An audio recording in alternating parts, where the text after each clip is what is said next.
Assalamualaikum warahmatullahi wabarakatuh. Ketemu lagi dengan saya Iti Wulandari. Teman-teman, kali ini saya akan membahas tentang bagaimana cara mengajarkan anak di usia dini. Karena tentu kita menginginkan anak kita menjadi anak yang soleh-solehah.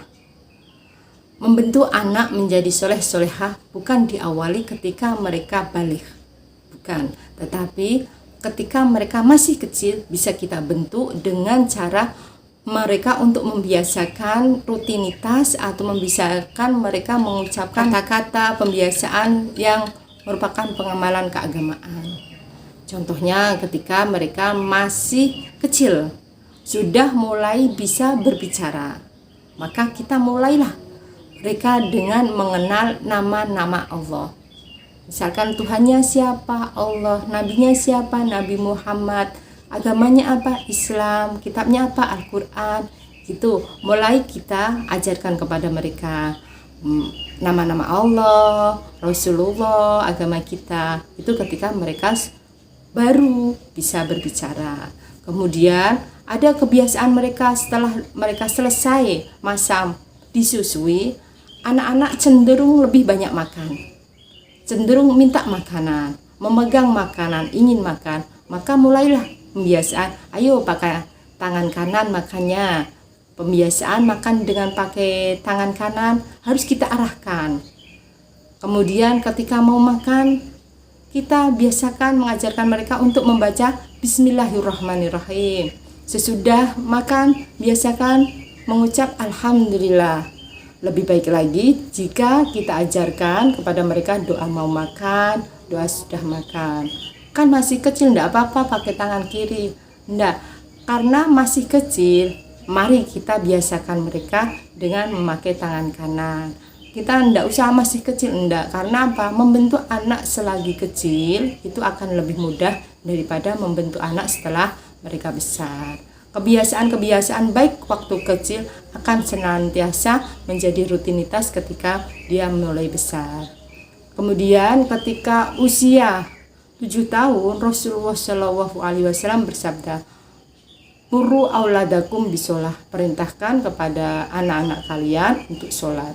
Artinya ada tanggung jawab orang tua ketika anaknya usia 7 tahun memerintahkan mereka untuk mengerjakan sholat. Mengerjakan sholat. Dalam sholat ada bacaan sholat, ada gerakan sholat, ada syarat dan rukunnya sholat. Dan usia 7 tahun anak harus kita ajarkan sudah bisa melakukan perintah sholat. Maka sebelum usia 7 tahun harus kita bekali kepada mereka bagaimana bacaan niat sholat, bagaimana bacaan surat Fatihah, bagaimana bacaan surat-surat pendek, bagaimana bacaan iftitah, bacaan rukuk, bacaan sujud, bacaan tahiyat. Ini sudah kita bekali terlebih dahulu. Oleh karena itu, sebelum anak usia 7 tahun, mungkin 3 tahun, 4 tahun, 5 tahun, biasakan mereka ikut sholat berjamaah dengan kita. Paling tidak mereka tahu gerakan-gerakan sholat, kapan waktu sholat. Kemudian kita masukkan mereka di Taman Pendidikan Al-Quran. Di sana akan diajari ustadz-ustadzah bagaimana bacaan sholat, bagaimana membaca Al-Quran.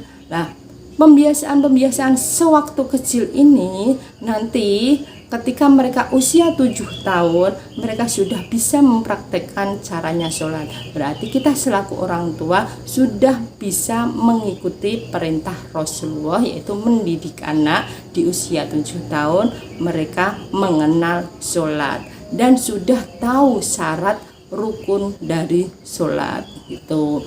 Kemudian Rasulullah melanjutkan dalam hadis tersebut, wadribuhum alaiha, dan pukullah mereka, wahum abna'u asyrin, ketika usianya 10 tahun.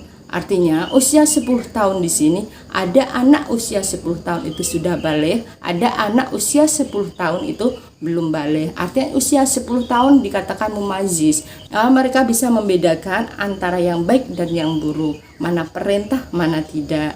Dan sholat merupakan perintah agama. ketika mereka meninggalkan, maka untuk menegakkan perintah tersebut harus ada hukuman. Supaya apa? Timbul rasa jera. Hukuman yang diajarkan dalam hadis ini adalah pukulan.